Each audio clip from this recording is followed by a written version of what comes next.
এই জন্য হাদিসে কি বলা হয়েছে, যদি তুমি আমার এবাদতে মন না ঢালো তাহলে তোমার কি করবো, বক্ষকে পরিপূর্ণ করে ব্যস্ততা দিয়ে, দরিদ্রতা দিয়ে দরজা বন্ধ করবো না।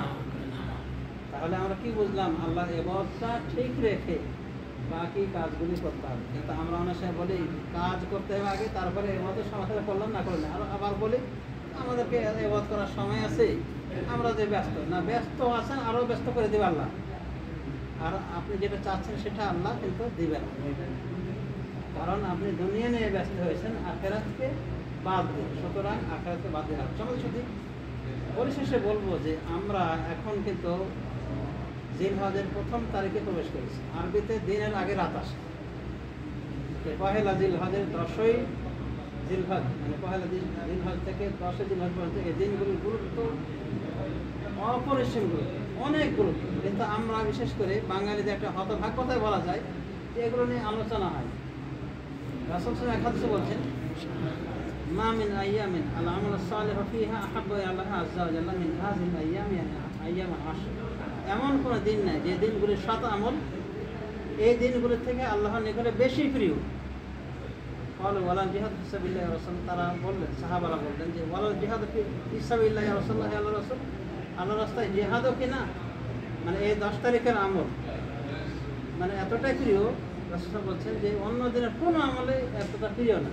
তখন সাহাবীরা বললেন যে ইয়া রাসূল, আল্লাহর রাস্তায় জিহাদ করলে তো হবে না, মানে অন্যান্য দিনে আল্লাহর রাস্তায় জিহাদ হয়। জিহাদ তো বোঝেন, ধর্মযুদ্ধ যেটা বলা হয়, এটা মুসলমানরা যায় সরকারিভাবে কাফেরদের বিরুদ্ধে যুদ্ধ করে, ডিফেন্স করে। যে এই যে যুদ্ধ যে করলো, এখানে ক্ষয়ক্ষতি হয় না জানের প্রাণের, এবং সারা শরীর রক্ত বিসর্জন দিয়ে আসে, নিহত হয়, শহীদ হয়ে যায়। এটা অবশ্যই একটা জানবাদী জিনিস। তো সাহাবায়ে কেরাম বলতে এটা অনেক সওয়াবের কাজ। সাহাবায়ে কেরাম বলে যে ইয়া রাসূল, এই দিনের আমলের সমপরিমাণ হবে না, এই দিনের থেকে প্রিয় আমল হবে না, জিহাদ করলো। নবী সাল্লাল্লাহু আলাইহি ওয়াসাল্লাম সাফ ওয়ালা জিহাদ ফি সাবিলিল্লাহ, না আল্লাহর রাস্তায় জিহাদও হবে না, ইল্লা ওয়াজিন খারাজা বিনাফসিহি ওয়া মালিহি। তবে ওই লোকের কথা ভিন্ন যে জান মাল নিয়ে বেরিয়েছে জিহাদে, আলাম ইয়ারজি মিন যালিকা শাই, কিন্তু কোনো কিছু নিয়ে ফিরে আসে, মানে ওই জিহাদের মাঠে সে শহীদ হয়ে গেছে। একমাত্র সেই ব্যক্তির আমল এই দিনগুলির মতো প্রিয় হতে পারে, এই দিনগুলো চাই। এছাড়া অন্য কারো আমল এত প্রিয় না।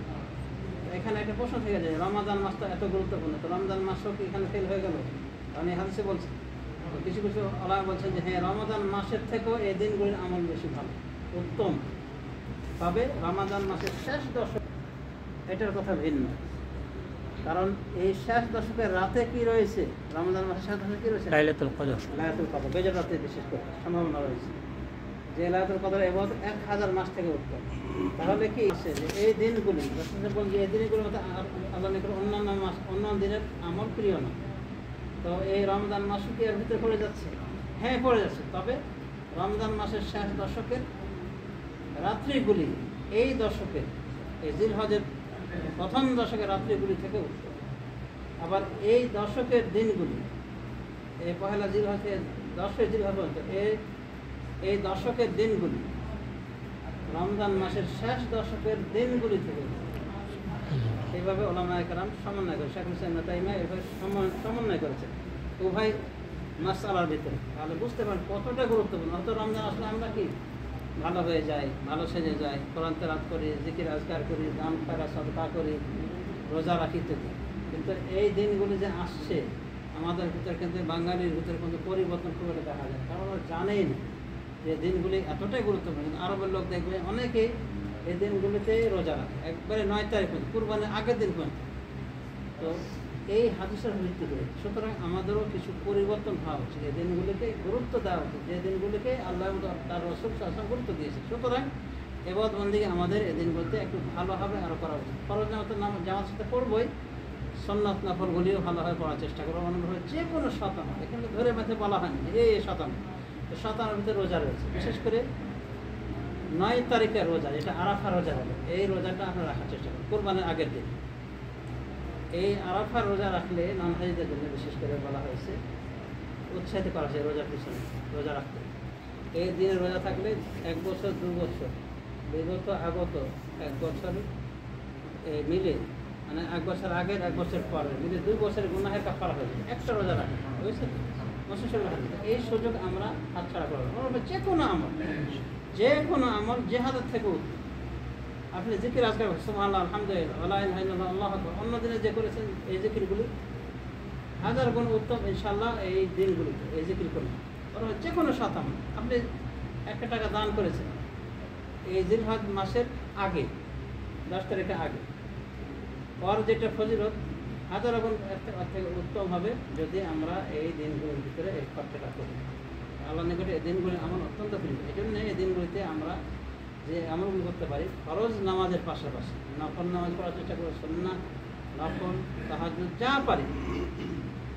এরপরে রোজার বিষয়টা আমরা যা পাই, আর বিশেষ করে আরাফার হয়তো বুঝতেই পারি। এরপরে এই 10 তারিখের ভিতরে কোরবানি দিয়েছে। কোরবানির বিষয়ে এখানে ইমাম একটা টাল দিয়েছে। কোরবানি দিতে যারা ইচ্ছুক তারা নকচুল কাটা থেকে বিরত হয়। জিলহজ মাসের চাঁদ উদিত হওয়ার সাথে সাথে, আর এদেশে কিন্তু জিলহজ মাসের চাঁদ উঠে গিয়েছে, সুতরাং যারা কোরবানিতে ইচ্ছুক তাদের এগুলো থেকে বিরত থাকে। কখন কাটবে এগুলো? কোরবানির পরে। তো আমাদের প্রশ্ন আসে যে আমরা তো দেশে কোরবানি দিই, অধিকাংশ দেশে কোরবানি, এখানে দেই না, আমরা দেখি। তো আপনার কোরবানিটা একদিন পরে হবে। এখানে 10 তারিখে যদিও হয়ে যাচ্ছে, আপনি কাটতে পারেন নকচুল, কিন্তু কোরবানি যেহেতু পরে হবে, তাই কোরবানির পরে আপনি এগুলো কাটবেন, এটা হলো উত্তম। তো এটা হলো কোরবানি দেওয়ার জন্য এটা করণীয়। যে কোনো সৎ আমল আপনি একটু গুরুত্বের সাথে আদায় করেন এই দিনগুলি। আশা করি বুঝতে পেরেছেন যে এই দিনগুলিকে ভিন্ন চোখে দেখা উচিত, কিন্তু আমরা না জানার কারণে এগুলো এই দিনগুলিকে নরমাল দিন মনে করে আমরা পাস করি। এই দিনে হয়তো রোজাও রাখি না, আলাদা কোনো এবাদত বন্দিও করা গুরুত্ব দেয় না। কথায় দিনগুলি গুরুত্ব তেমন থাকে না। অথচ রমজান মাস আসলে আমরা গুরুত্ব দিই না। তো রমজান মাসের এবাদতের চেয়েও তো এই দিনগুলির গুরুত্ব রাসূলুল্লাহ সাল্লাল্লাহু আলাইহি ওয়াসাল্লাম বেশি দেখেন। বুখারী শরীফে নবী সাহেব বলছে এই দিনগুলোর মতো কোনো আমলই এই দিনের সৎ আমলের মতো আল্লাহর এত প্রিয় হয়। এমনকি আল্লাহ সাল্লাল্লাহু আলাইহি ওয়াসাল্লাম একমাত্র যদি কেউ শহীদ হয়ে আসে, শহীদ হয়ে যায়, সে কথা বলে, মানে জান মাল নিয়ে গিয়েছিল, কিছুই নিয়ে ফিরে আসে। তাহলে এই দিনগুলির গুরুত্ব কতটুকু? অনেক গুরুত্ব। কিন্তু আমরা গুরুত্ব না দেওয়ার কারণ হচ্ছে আমরা চিনিই না, এই সঙ্গে আলোচনা হয় না। কথা বলে এক আতরওয়ালা এসেছে এক গ্রামে, তো আতর কি ভালো করে জানেই না। আতর নিয়ে আসে, একবার বাটি নিয়ে আসছে বা প্লেট নিয়ে আসছে, আতর নেওয়ার জন্য। প্লেট তো নেওয়া লাগে না, এত অল্প জিনিস দেবো। তো বলছে ঠিক আছে, হাতে যেন 4টে খাইয়ে ফেলবো। আতরটা যে কী করতে হবে সেটা কিন্তু জানে না, আর জানানো হয়নি, গ্রামের মানুষ। তো না জানলে অজ্ঞতার কারণে যা হয় সেটা কিন্তু আমাদের কাছে। অথচ আমাদের অনেক বেদাতি অনুষ্ঠান আমরা সরগরমের সাথে পালন করি। এই যে সবাই রাতের নামাজ, রাতের নামাজ একবারে পরেজগার হয়েছে আছে বেনামাজি, যে সারা জীবন নামাজ পড়ে, ওই সবাই রাতের নামাজ পড়ে, ওই রাতে নামাজ পড়ছে গুনাহের কাফারা করে দিচ্ছে। এই রাতে একটা ভুয়া অনুষ্ঠান আরো দেখেছেন না, কবে সবাত আসে যাই চলে যায়। আরে সবাই বলো কি সেটা দেখেছেন, সে না বলবে কি তোমার তো আর বলবে। আসলে সব শব্দটাকে ফার্সি, ফার্সিতে আরবিরা বুঝবে কথা বললে। সবাই অনুষ্ঠানটা একটু জেড বেদাতি অনুষ্ঠান, সেখানে দেখুন আমরা বাঙালি কিন্তু 1 নম্বরে আছি। কিন্তু যেখানে সুন্নাহসম্মত সহিহ হাদিস দ্বারা প্রমাণিত সে আমলে কিন্তু আমরা ঠান্ডা খবরই নাই। তো সমাজ শুদ্ধি আরব দেশে এসেছি আমরা, এবং অনেক সহি আমল আমরা জানতে পারছি। কাজে পরিবর্তন হওয়া উচিত এবং আমল করা উচিত। যে কোনো জিনিসের মেলা যখন বসে, বই কেতার মেলা, ব্যবসার মেলা, ব্যবসা মাঝে মাঝে দেখবেন যে ব্যবসায়ীরা দৌড় ঝাঁপ করে তাড়াতাড়ি চলে যায় তাদের পণ্য বিক্রি করার জন্য। তো এই যে 10টা দিন, এগুলো কিন্তু নেকি অর্জনের একটা কি আপনার আমার একটা ফিল্ড। এখানে আখেরাতের নেকির জন্যে, আখেরাতের কাজকর্মের জন্য প্রতিযোগী হওয়া উচিত। কিন্তু আমরা এবাদতের ক্ষেত্রে অনেক সময় ঠান্ডা থাকি, দুনিয়ার ব্যাপারে, দুনিয়ার ব্যবসার ক্ষেত্রে আমরা সরগরম। তো এটা উচিত না। আমরা এই দিনগুলোকে ভিন্ন চোখে দেখার চেষ্টা করব, এবং যে কোনো সৎ আমল আরও বেশি করে বেশি গুরুত্বের সাথে আদায় করতে পারবো। আর এই সৎ আমলগুলি কি আমি আবারও বলছি, ফরজ নামাজ জামাতের সাথে পড়বেন, এরপরে আগে পরে সুন্নাতগুলি পড়বেন, এরপরে নফল সালাত আদায় করবেন, কোরআন তেলাওয়াত, জিকির, আজকার এবং পারতপক্ষে দান খারাপ করেন। এমনকি আপনি বাপ মার সাথে সুন্দর করে কথা বললেন, এটাও সৎ আমলের ভিতরে গণ্য। পরিবারের সাথে কথা বলেন, সময় দেন, এটাও সৎ আমলের ভিতরে গণ্য। যে যেভাবে পায়, এত রোজা রাখার আপনার ক্ষমতা নাই, পারতেছেন না, কর্মব্যস্ত, আপনি রোজা রাখতে না পারেন, অন্যগুলো তো পারবেন, সেগুলো করার চেষ্টা করেন। গরিব অসহায়কে দান করা একটা অনেক নেকির কাজ। আপনি অন্য দিনে যেটা সব পেতেন তার থেকে আরও বেশি বেশি সব পাবেন এই দিনগুলি এই দিনগুলি যদি সম্পাদন করেন, এই কাজগুলি করেন। আশা করি আমি বুঝতে পেরেছি যে প্রথম দশকের আমল অনেক গুরুত্বপূর্ণ। পরিশেষমূলক এই 10 তারিখে, এই প্রথম দশকের আমলের মধ্যে 10 তারিখের আমল, এই আমলের ভিতরে হচ্ছে কোরবানি। এই কোরবানি আমরা পারতপক্ষ সবাই দেওয়ার চেষ্টা করবো, এবং এই কোরবানিটা ইবাদত, এটা কোনো প্রদর্শনের জিনিস না। মানুষকে দেখানোর জন্য যদি করেন বা বলেন যে আমি তো বিদেশ আছি, কোরবানি না দিলে মানুষ লজ্জা দেবে তাই কোরবানি দিই না, এটা করলে আপনার কোরবানি হবে না, গোশ খাওয়া হবে। তো কোরবানিটা একটা ইবাদত, ইবাদত মনে করে এই কোরবানিটা করতে হবে। এর মূলে কী ছিল? ইব্রাহিম আলাইহিস সালাম তার কলিজার টুকরা ইসমাইলকে কোরবানি করতে ধরেছিলেন না? কার আদেশে? আল্লাহর আদেশে। আল্লাহ চেয়েছিলেন পরীক্ষা, ইসমাইলের খুন চাননি, কিন্তু যখন আল্লাহ আদেশ করলেন সাত্বিকভাবে, ইব্রাহিম আলাইহিস সালাম কিন্তু এটাকে আসলেই মনে করেছে, আসলে আল্লাহ চাচ্ছে ইসমাইলের খুন। এরপর তার পুত্রকে জবাই করার জন্য একেবারে প্রস্তুত হয়ে গেছেন, উপর করে সহায় দিয়েছিলেন। তখন কি বলেছেন আল্লাহ? তাকে ছাড়িয়ে দিন। যায় না আমি নিজে কিনা আজিম, আল্লাহ বলছেন আমি তাকে ছাড়িয়ে নিলাম, অর্থাৎ ইসমাইলকে ছাড়িয়ে নিলাম একটি মহান কোরবানি, সেটা ছিল দুম্বা। তো ওর জায়গায় দুম্বা জবাই হয়েছে। সুতরাং এটা আল্লাহর পক্ষ থেকে একটা রহমত, যে সন্তান কোরবানি যদি 5 হতো, হয়তো আমাদের জন্য এটাই 5 হতো, তখন আমাদের কি এটা করা খরচ হয়ে গেছে। কেউ করতো, অনেকেই করতো। তো বা মেয়ে রাজে ভাই সস্তা হয়েছে, আমার মেয়ে দিয়ে কোরবানি দিত, অনেক আসবে। যা হোক, আল্লাহ সহজ করে দিয়েছে, তার পরিবর্তে কোরবানির ব্যবস্থা হয়েছে। সুতরাং এই পশুটাও আমাদের হৃদয় গাড়ি হচ্ছে। 4 প্রকার পশু বলা হয়েছে কোরবানিতে চলবে না: স্পষ্ট টানা, স্পষ্ট খোলা, স্পষ্ট স্পষ্ট রোগী, একেবারে স্পষ্ট পাতলা। এই 4 প্রকার গুণ বিশিষ্ট প্রাণী দিয়ে কোরবানি হবে। বাকি দিয়ে কোরবানি করতে পারেন। আর কোরবানির 8 প্রকার পশু, সেই পশুগুলি হলো ভেড়া, বকরি ছাগল, ভেড়াগুলো বকরি ছাগল, আর গরু, নর্মাদি মিলালে কি হয় 8টা। 8 প্রকার প্রাণী দিয়ে কোরবানি করা সর্বসম্মত কর্মে বিধিসম্মত। বাকি অন্যান্য প্রাণী অনেক কিছু আছে খাওয়ার জন্য, কিন্তু ওগুলো কোরবানিতে চলবে। আসলে বুঝতে পেরেছেন, কোরবানি জবাই করছেন বিসমিল্লাহ আল্লাহু আকবার বলে জবাই করবেন। আপনি যদি বলেন যে এটা আমার পক্ষ থেকে, আমার পরিবার পক্ষ থেকে, এটা বলবেন, বা আরবিতে বললে আরো ভালো হয়, আল্লাহ তাকাল মিন আল্লাহ। আর জবাই করে কি বলে? বিসমিল্লাহ আল্লাহ বলতে পারবেন না? নামাজি ব্যক্তি যে কেউ নিজের পশু কোরবানি করতে পারে, মোল্লা দিয়ে কোরবানি করাতে হবে এমন না। তবে বেনামাজি হলে তাকে দিয়ে কোরবানি করা হবে। আর বেনামাজি নিজেই বিতর্ক, সে মুসলমান না, বিধর্মী, সুতরাং তাকে দিয়ে কোরবানি করানো জায়েজ নয়। তো ভালো মুসল্লি মানুষ আল্লাহ আল্লাহ বলে কোরবানি করে হয়ে যায়।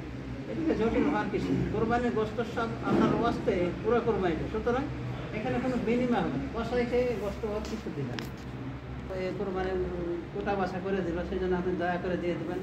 দয়া করে দিয়ে এসে তো মরেছেন, কোরবানি শেষ হয়ে গেছে, কিচ্ছু বিনিময় চলবে না।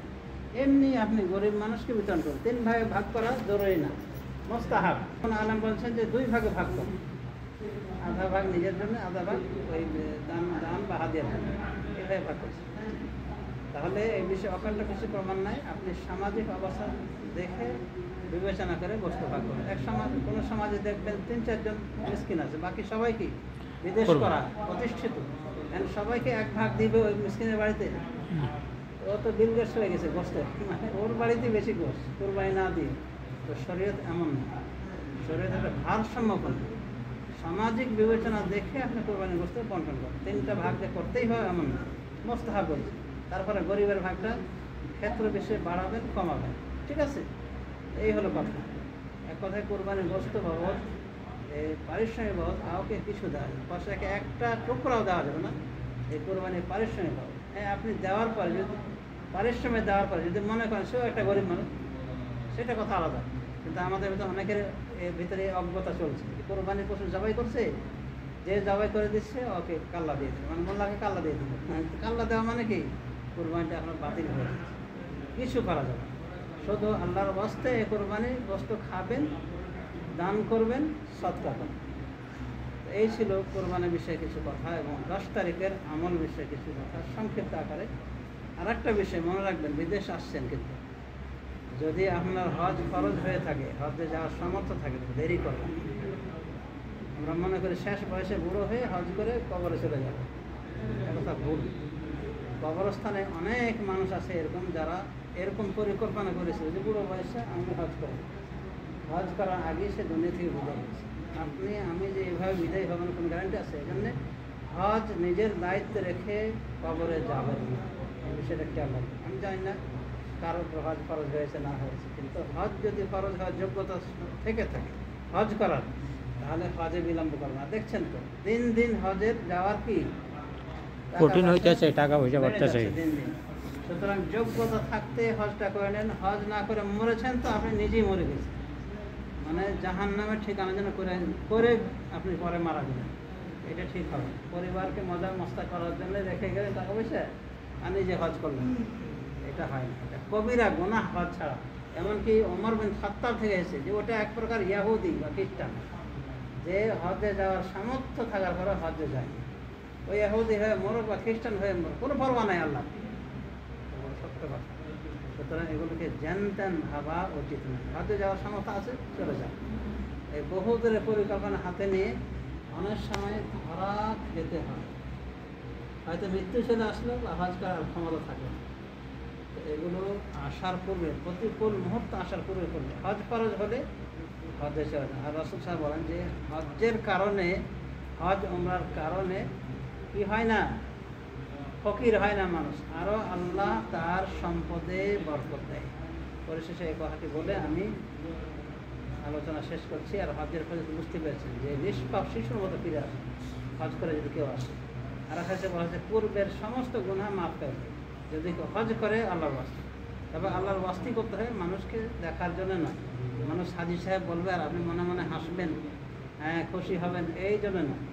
আল্লাহর ওয়াস্তেই হজ করতে হবে। হজ চাই কোনো এবাদত করতে হবে, কোরবানির এবাদতটা হতে হবে আল্লাহর ওয়াস্তে, মানুষ দেখানোর জন্যে হলে কিন্তু হবে না। আল্লাহ রাব্বুল আলামিন আমাদের সবাইকে তৌফিক দান করুন, কোরআন সুন্নাহ মোতাবেক আমল করার এবং এই 10টি দিনকে কাজে লাগানোর তৌফিক দিন। জাযাকুমুল্লাহু খাইরান, বারাকাল্লাহু ফীকুম। এবার আপনারা যেতে পারেন, প্রশ্ন করতে পারেন। জাযাকুমুল্লাহু খাইরান, বারাকাল্লাহু ফীকুম।